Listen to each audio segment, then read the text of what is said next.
کہتے ہیں ایک بادشاہ تھا، وہ کسی پہ خوش ہو گیا تو اس نے اس کو کہا کہ تم میرے محل میں داخل ہو جاؤ اور شام تک جو میرے محل سے تم اکٹھا کر سکتے ہو تم اس کو جو ہے وہ اپنے لیے لے کے جا سکتے ہو۔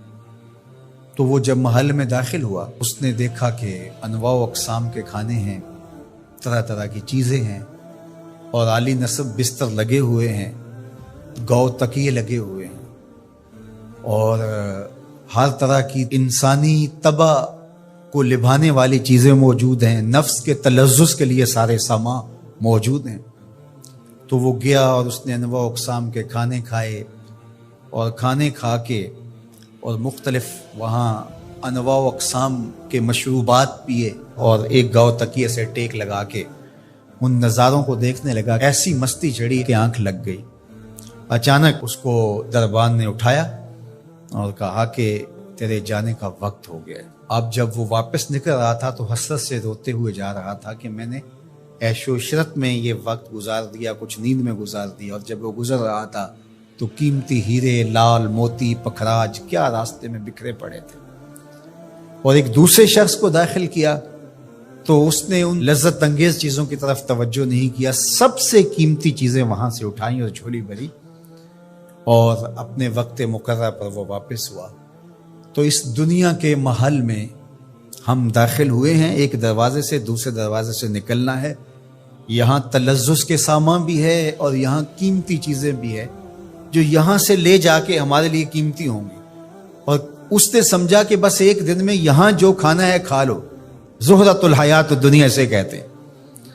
اور دوسرے نے کہا کہ یہاں تو بھوک کاٹ کے جیسے بھی تو میں جہاں جا رہا ہوں تو یہاں سے جتنی قیمتی چیزیں اٹھائی جا سکیں اس کو اٹھا کے وہاں کے لیے لے جاؤں۔ اب اس دنیا کے محلے میں اترے ہیں، یہاں سے عیش و عشرت کر کے جب اچانک موت کا فرشتہ کہے گا تیرا وقت ختم ہو گیا، آ جا، اور پھر خالی ہاتھ ہوگا، پاس کچھ بھی نہیں ہوگا، دامن بھی خالی ہوگا۔ اتنا کچھ تھا، ایک سبحان اللہ کا ہی اتنا وزن تھا کہ میزان بھر جاتا ہے، الحمدللہ کا ہی اتنا وزن ہے کہ زمین و آسمان کے درمیان جو جگہ ہیں اس کی جزا سے بھر جائیں۔ لیکن ہم دنیاوی تلذذ میں رہے اور تھوڑی سی زندگی تھی، جب فرشتے نے جھنجھوڑا تو آنکھ اس وقت کھلی اور یہ کیا کر دیا ہم نے۔ لیکن جو اللہ کے بندے ہیں وہ کہتے ہیں کہ یہ تو آخرت کو جمع کرنے کی کھیتی ہے، یہاں جتنا کچھ جمع کر لیں۔ اصل یہاں سے کیا اٹھا سکتے ہیں، ہر شخص کا اپنا انتخاب ہے کہ وہ کیا اٹھائے گا۔ اپنے لیے وہ ابدی چیزیں اٹھائے گا جو ان کے لیے ختم نہیں ہوں گی، یا وہی کھا کے وہی چھوڑ کر کے اور اچانک مستی میں چلا جائے گا اور پھر فرشتہ اس کو جھنجھوڑ کے کہے گا اٹھ تیرا وقت پورا ہو گیا ہے۔ اللہ اکبر۔ فرمایا ہر شخص جب صبح کرتا ہے تو اپنی سانسوں کے ذریعے سے کچھ خریدتا ہے۔ اب اس کی مرضی ہے، چاہے آزادی خرید لے، چاہے گرفتاری خرید لے، چاہے خیر حاصل کر لے اور چاہے شر حاصل کر لے۔ وہ آخرت کا کیا سودا خریدتا ہے یا دنیا کا سودا خریدتا ہے، اس کے بعد جب آنکھ کھلتی ہے تو پھر سمجھ آتی ہے کہ میں کیا خرید سکا۔ حضرت ابراہیم علیہ السلام کے ہاں اولاد نہیں تھی، خدا کر کے ایک بیٹا ملا، نام اسماعیل رکھا۔ حضرت ہاجرہ کی گود میں بچہ کھیلتا ہے، حضرت ابراہیم اس کو گود میں لے کے پیار کرتے ہیں۔ رب کا حکم نامہ آتا ہے، اس بچے کو لو اور اس کی ماں کو لو اور ایسی وادی میں چھوڑاؤ جو بے آب و گیا ہو، جہاں کوئی سبزہ نہ ہو، جہاں کوئی کھیتی نہ ہو، جہاں کوئی آبادی نہ ہو۔ اللہ اکبر۔ نو مولود بچے اور اس کی ماں کو ایسی وادی میں چھوڑ آنا جہاں کوئی انسانی آبادی تو درکنار، کوئی پرندے بھی نہ رہتے ہوں، یہ کوئی تھوڑا امتحان ہے؟ ذرا تصور تو کیجئے، کلیجے کانپ جاتے ہیں۔ لیکن حضرت ابراہیم اس امتحان کے لیے بھی تیار ہوئے۔ تھوڑا سا سامان لیا، اپنی بیوی کو اور اپنے نو مولود بچے کو لے کر کے 3 نفوس پر مشتمل قافلے نے جا کے وہاں پڑاؤ کیا۔ کچھ وقت گزارا، پھر اللہ کی بارگاہ میں سحر کے وقت اٹھ کے دعا مانگی، ربنا انی اسکنت من ذریتی بواد غیر ذی زرع عند بیتک المحرم۔ اللہ میں اپنی ذریت کو، اپنی نسل کو، اپنی اولاد کو ایسی وادی میں تیرے آسرے پہ چھوڑ کے جا رہا ہوں جس وادی میں کوئی کھیتی نہیں، کوئی سبزہ نہیں۔ دعا مانگی، تھوڑا سا جو توشہ تھا، سامان تھا، سپرد کیا اور واپس پلٹنے لگے۔ حضرت ہاجرہ نے تمسکت بے ازیالہ، آگے بڑھ کے دامن پکڑ لیا، کہا اس تنہائی میں، اس بے آب و گیا وادی میں چھوڑ کے ہمیں اس وقت کہاں جا رہے ہیں؟ کیا جواب دیتے؟ خاموش ہو گئے۔ تھوڑی دیر گزری، پھر قدم اٹھایا تو پھر بیوی نے دامن پکڑ لیا، اور حضرت ہاجرہ بولی اس وادی بے آب و گیا میں ہمیں چھوڑ کے کہاں جا رہے ہیں؟ حضرت ابراہیم کوئی جواب نہیں دیتے۔ ذرا تصور کیجئے، آپ بھی صاحب اولاد ہیں۔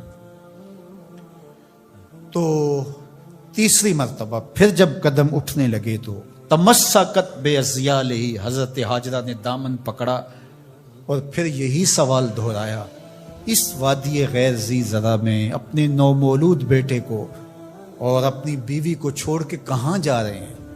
حضرت ابراہیم پھر بھی جواب نہیں دیتے۔ تھوڑی دیر کے بعد حضرت ہاجرہ خود ہی بولتی ہیں، کیا یہ اللہ کا حکم تو نہیں؟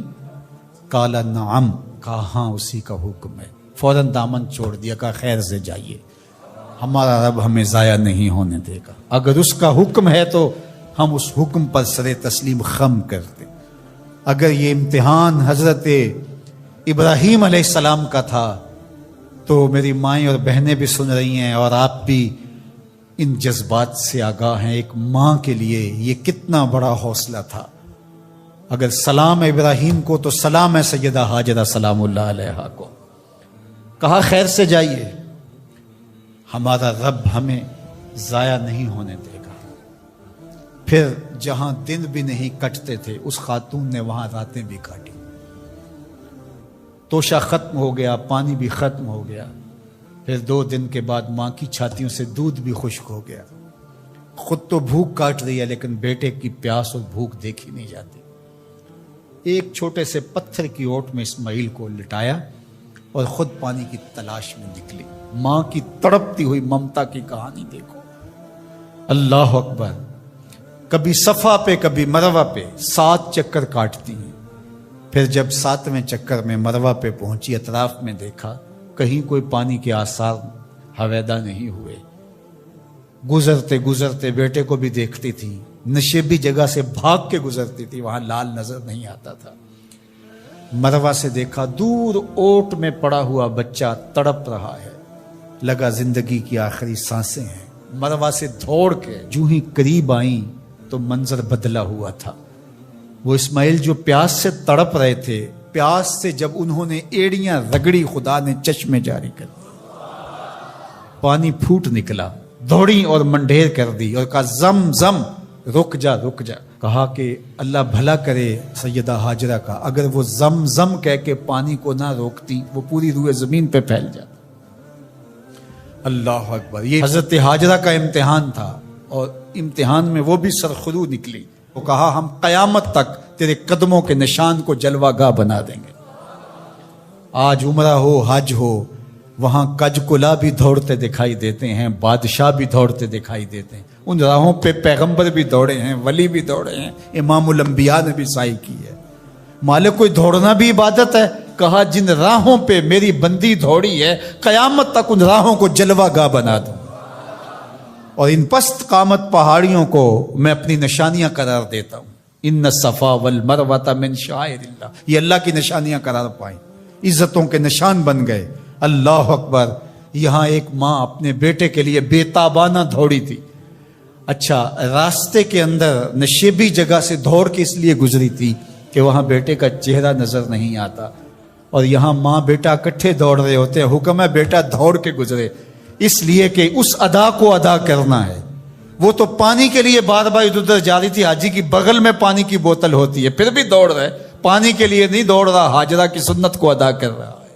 کائنات کا گوشہ گوشہ حضور کے ذکر سے چمک رہا ہے۔ شرق سے لے کر غرب تک کوئی لمحہ ایسا نہیں ہے جہاں حضور کا نام گونج نہ رہا ہو۔ سماٹرا کے ساحل سے لے کر کے دنیا کے دوسرے کونے تک کوئی ایک سیکنڈ بھی ایسا نہیں ہے جب اذانوں میں اشہد ان محمد رسول اللہ کی صدائیں نہ گونج رہی ہوں۔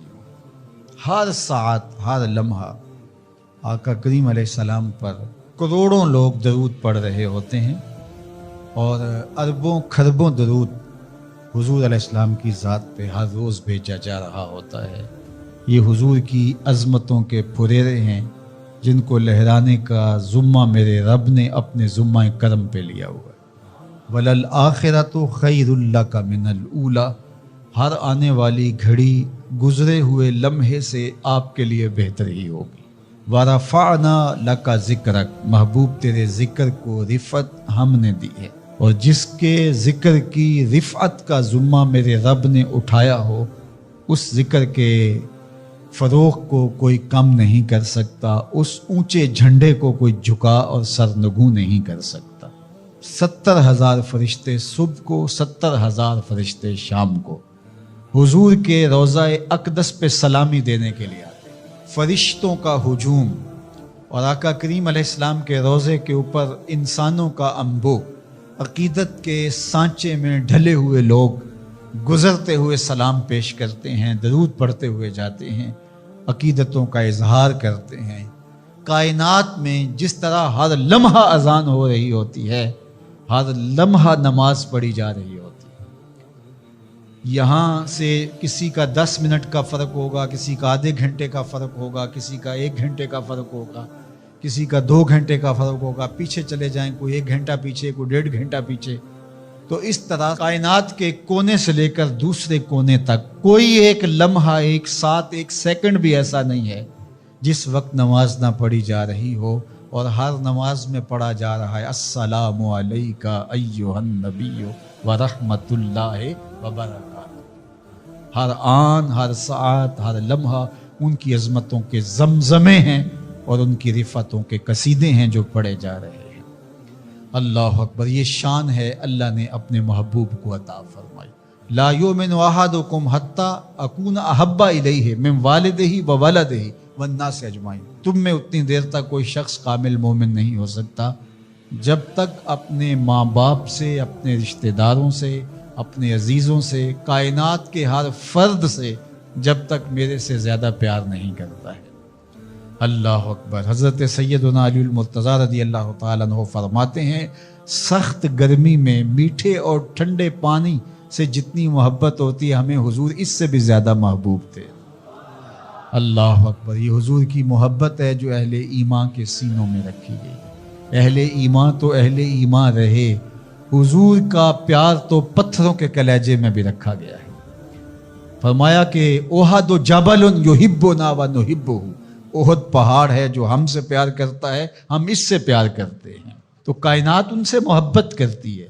اللہ اکبر۔ سیدنا علی المرتضیٰ رضی اللہ تعالیٰ عنہ فرماتے ہیں، میں مکے کے اس پتھر کو آج بھی جانتا ہوں، بعثت سے قبل جب حضور گزرتے تھے تو وہ حضور کو سلام کیا کرتا تھا۔ درخت سلامیاں پیش کرنے لگے، پتھر کلمے پڑھیں، شمس و قمر اشارے پہ گھومیں اور گردش کریں، کبھی چاند جھک کے سلامی دے، کبھی سورج پلٹ کے اثر کے وقت پہ آئے، کبھی جانور حضور کو دیکھ کر کے کلمے پڑھیں، حضور کا ذکر خطبوں میں، نمازوں میں، اذانوں میں، تو کون ان کی عظمت کو گھٹا سکتا ہے؟ کون ان کی رفعت کو کم کر سکتا ہے؟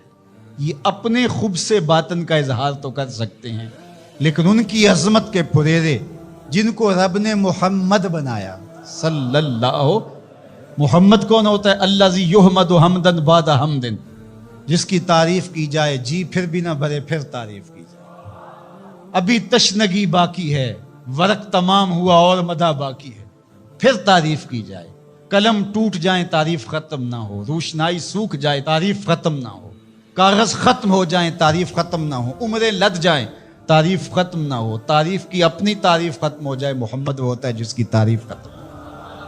کفار مکہ جب حضور کی مخالفت کرتے تھے، سب و شتم کرتے تھے، تو ایک دن ان میں سے کسی نے کہا، تم تو اہل زبان ہو اور تم محمد کہتے ہو اور عیب بھی لگاتے ہو، یہ بات کوئی اجمی کرے تو سمجھ میں آتی ہے، لیکن تم تو عرب ہو اور تمہیں پتہ ہے لفظ محمد کا معنی کیا ہے، پھر بھی تم تنقیص کرتے ہو۔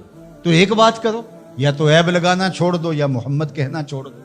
کوئی کہے شہد میٹھا نہیں ہے تو عجیب بات ہے، کوئی کہے کہ برف ٹھنڈی نہیں ہے، کوئی کہے کہ گلاب خوبصورت نہیں ہے تو عجیب بات، کوئی کہے چاند سونا نہیں ہے، تو کہا کوئی محمد کہے اور پھر عیب لگائے، تو انہوں نے نام اپنے طور پہ مزمم رکھ لیا اور پھر مزمم کہہ کے اپنے خود سے باطن کا اظہار کرنے لگے۔ کسی نے آ کے حضور کو بتایا کہ حضور وہ مزمم کہہ کے خود سے باطن کا اظہار کرتے ہیں۔ فرمایا تم نے دیکھا نہیں اللہ نے قریش کے منہ کو کیسے پھیر دیا؟ فرمایا یشتمون مزمما ویلعنون مزمما وانا محمد، فرمایا وہ کسی مزمم کو گالیاں دے رہے ہیں، میرے رب نے مجھے محمد بنایا۔ جب خاکے تراشے گئے تھے، میں نے کہا خاکے تو خاکیوں کے ہوتے ہیں، جو پیکرے نور ہو بلا اس کے بھی خاکے تراشے جا سکتے ہیں، جس کا سایہ بھی رب نے بننے نہیں دیا اس کے خاکے کیسے ہو سکتے؟ تم اپنے تصور سے کچھ بنا رہے ہو، وہ میرے حضور کے خاکے نہیں ہو سکتے، ان کا تو نہ ثانی بنایا گیا نہ ان کا سایہ بنایا گیا، مثل او در عالم امکان متصور نیست، خدا نے وہ سچائی پن چھڑیا جدے وچ محمد نو اٹھا لیا۔ حسینہ جمیلاں دا منہ موڑ دیتا، محمد بنا کے قلم توڑ دیتا۔ چاند کی طرف منہ کر کے تھوکنے سے اس کی نوری کرنیں میلی نہیں ہو سکتی۔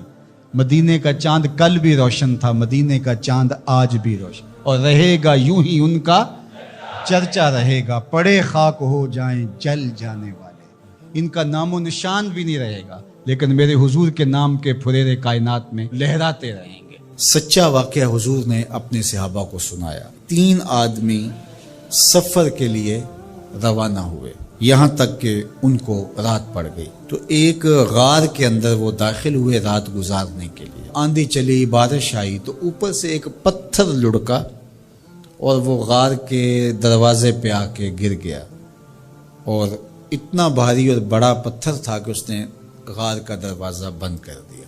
انہوں نے آپس میں بات کی اور کہا تم اس غار میں پھنس گئے ہو، اب یہاں سے نکل نہیں سکتے مگر یہ کہ تمہارے وہ عمل جو محض اللہ کی رضا کے لیے تم نے کیے ہیں، ان اعمال کا وسیلہ دے کے اللہ سے دعا مانگو۔ ان میں سے ایک آدمی نے کہا اللہ میرے ماں باپ بوڑھے تھے، اور میں جب بھی بکریاں چرا کر کے آتا تو میں دودھ دو کر کے سب سے پہلے اپنی ماں کو اور اپنے باپ کو پیش کرتا۔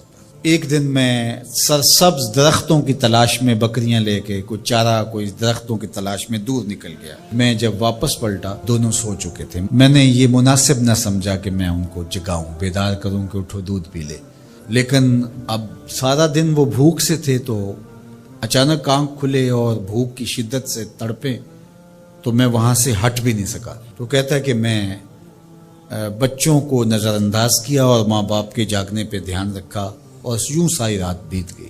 میرے ماں باپ فجر کے وقت جب اٹھے، وہ دودھ ان کو پیش کیا۔ اب یہ عمل پیش کر کے کہتا ہے اے اللہ اگر یہ میں نے محض تیری رضا کے لیے کیا، تو جانتا ہے میرے دل کو، تو اس پتھر کو ہٹا دے۔ تو پتھر تھوڑا سا سرک گیا، لیکن اتنا نہیں تھا کہ وہاں سے یہ باہر نکل سکے۔ اب دوسرے کی باری آئی، اس نے کہا اے اللہ میرے چچا کی ایک بیٹی تھی جو مجھے بہت زیادہ محبوب تھی، مرد عورت کے ساتھ جتنی محبت کرتا ہے اس طرح میرا اس کی طرف رجحان قلب تھا، تو میں نے اس کو اپنی خواہش کی تکمیل کے لیے کئی بار کہا، لیکن اس نے کہا کہ یہ نہیں ہو سکتا۔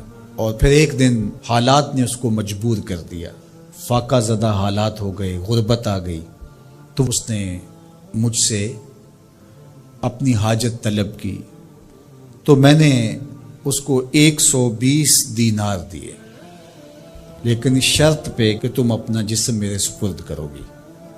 اب مجبوری سے اس نے کہا ٹھیک ہے، لیکن میں نے دیکھا کہ اس کا وجود اللہ کے خوف سے کانپ رہا تھا، اور مجھے کہنے لگی اتق اللہ، اللہ سے ڈر، اور اس کی حدوں کو نہ توڑ۔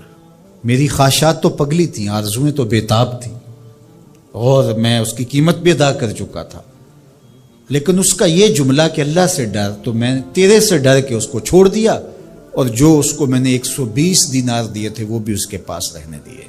اللہ میرے اس مخفی عمل کو تو ہی جانتا ہے، تو اگر میں نے تیری رضا کے لیے ایسا کیا تو اس پتھر کو ہٹا دے۔ تو پتھر تھوڑا سا ہٹ گیا، سوراخ تو زیادہ ہو گیا، لیکن ابھی بھی وہاں سے گزرنا ممکن نہیں تھا۔ اب تیسرے نے کہا اے اللہ میں مزدوروں سے کام لے رہا تھا اور ان کی مزدوری میں نے دے دی، ایک مزدور بتائے بغیر چلا گیا، تو میں نے کیا کیا کہ اس کے مزدوری کے پیسے کاروبار میں لگا دیے، کاروبار میں برکت ہوئی، اور بہت زیادہ وہ کاروبار جو اس کی مزدوری سے شروع کیا گیا تھا پھیل گیا۔ تھوڑی سی مزدوری تھی لیکن کاروبار بہت پھیل گیا۔ اب میں اس کے اندر کچھ ایک آنا ٹگا نہیں لیا۔ ایک عرصے کے بعد وہ شخص آیا، اس نے کہا مجھے میری مزدوری دے۔ تو میں نے کہا یہ بکریاں، یہ بھیڑیں، یہ اونٹ، یہ غلام، یہ نوکر چاکر، یہ سب کچھ ہے، یہ تیری مزدوری ہے۔ تو تو اس نے کہا میرے ساتھ مذاق نہ کر، وہ میں تو مزدوری کے وہ چند جو لینے آیا ہوں اور آپ کہتے ہیں یہ سب کچھ تیرا ہے۔ تو اس نے ساری صورتحال بتائی، تو اس نے وہ ساری بکریاں، وہ سارے اونٹ، ساری گائے اور سارے غلام ہانکے اور چل دیا۔ کہا اے اللہ، اگر یہ عمل میں نے تجھے راضی کرنے کے لیے کیا تھا تو پتھر کو ہٹا دے۔ تو حضور نے فرمایا وہ پتھر ہٹ گیا اور یہ چلتے ہوئے باہر آ گئے۔ جب اللہ کی رضا کے لیے کام کیے تو مشکلوں سے نکلنے کے راستے ملتے۔ ایک روایت میں آتا ہے جو آسانی کے وقت اللہ کو فراموش نہیں کرتا، اوکھے ویلے اللہ اس کو فراموش نہیں کرتا۔ ہم تو کسی مصیبت میں پھنسے تو چالاکیاں کرتے ہیں، کوئی چالاکی، کوئی مکر کہ اس سے نکلیں۔ تو مصیبت میں پھنسیں تو دعا کے لیے ہاتھ پھیلا لیں اور اچھے اعمال کا اللہ کی بارگاہ میں وسیلہ پیش کریں۔ تو زندگی میں ایسا ذخیرہ اعمال کا جمع کرو کہ جب مشکل بنے تو ان اعمال کا وسیلہ پیش کر کے مشکلات سے نکلنے کا راستہ ملے۔ 100% سچے ہیں اللہ کے وعدے، اور اس کا وعدہ ہے وَأَنْتُمُ الْأَعْلَوْنَ إِن كُنتُم مُؤْمِنِينَ، تم مومن بن کے دکھاؤ، عزت کا تاج تمہارے سر پہ رکھوں گا۔ یہ وعدہ ہے اللہ کا۔ ہم کب مومن بن کے دکھایا ہے کہ ہم واقعی اس تقاضے پہ پورے اترے جو ہماری شریعت نے ہم سے کیا؟ ملاوٹ ہم کریں، جھوٹ ہم بولیں، ایک دوسرے کی جڑیں ہم کاٹیں، مکر، فریب، دجل، کیا کچھ نہیں ہے جو ہمارے اندر نہیں ہے۔ اچھے مسلمان ہونا تو دور کی بات ہے، ہم اچھے انسان بھی نہ بن سکے۔ مسلمان کی تعریف کیا کی گئی؟ المسلم من سلم المسلمون من لسانہ و یدہ، جس کی زبان سے اور جس کے ہاتھ سے دوسرا مسلمان محفوظ ہے، وہ مسلمان ہے۔ اور ہم دیکھیں کہ جہاں ہمارا بس چلے تو ہم کاٹ کے نہیں رکھ دیتے۔ ہم کیسے مسلمان؟ حضور علیہ السلام سے پوچھا گیا کہ مسلمان بزدل ہو سکتا ہے؟ کہا نہیں، بہادر ہوتا ہے، لیکن ہو سکتا ہے کبھی بزدلی بھی کر جائے، آخر بشر ہی تو ہے۔ پھر پوچھا گیا کہ مومن کنجوس ہو سکتا ہے؟ کہا نہیں، مسلمان بخیل نہیں ہوتا، سخی ہوتا ہے، لیکن ہو سکتا ہے کبھی بخل بھی کر جائے۔ تیسری بات حضور سے پوچھی گئی، مومن جھوٹا ہو سکتا ہے؟ حضور فرمایا جھوٹا نہیں ہو سکتا۔ یہ طے شدہ بات ہے، یہ پکی اور دو ٹوک اور سیدھی بات ہے کہ مومن ہو اور جھوٹا ہو، یہ نہیں ہو سکتا۔ اب ذرا میں اور آپ اپنے اندر اتر کے دیکھیں، آج بہانے بنائیں۔ تاجر کہتا ہے جھوٹ نہ بولے تو سودا ہی نہیں بکتا۔ یہ جاپان بیچ رہا ہے بغیر جھوٹ کے، تم کیوں نہیں بیچ سکتے؟ تم نے خیانت کی ہے، تم نے مال 2 نمبر بنا، اس لیے تمہیں جھوٹ بولنا پڑ رہا ہے۔ تم نے بنیادی اچھی نہیں رکھی، پوری دنیا کے سودے سچ بول کے بک رہے ہیں، تمہیں جھوٹ کیوں بولنا پڑتا ہے؟ تو جو جہاں بیٹھا ہے وہ لوٹنے بیٹھا ہے۔ جب میں کہتا ہوں الہی میرا احوال دیکھ، حکم ہوتا ہے اپنا نامہ اعمال دیکھ۔ اگر کافر آج دنیاوی شان و شوکت حاصل کر گئے تو دیکھو کہ انہوں نے محنت کی، اور تم جب ہاتھ پہ ہاتھ دھر کے بیٹھ جاؤ گے تو پھر اللہ کا ضابطہ یہ نہیں ہے کہ وہ محنت کرنے والوں کو محروم رکھے اور نکموں کو نواز دے۔ تنے مردہ سے بیزار ہے حق، تنے مردہ سے بیزار ہے حق، خدائے زندہ زندوں کا خدا ہے۔ من جہادہ وجدہ، جس نے محنت کی اس نے پا لیا۔ چونٹی بھی دانہ اٹھاتی ہے، ہمت نہیں ہارتی تو بالآخر اپنی منزل تک لے جاتی ہے نا۔ چونٹی بھی ہو ذات کی تو اس کو بھی نتیجہ خیزی تک رب پہنچاتا ہے۔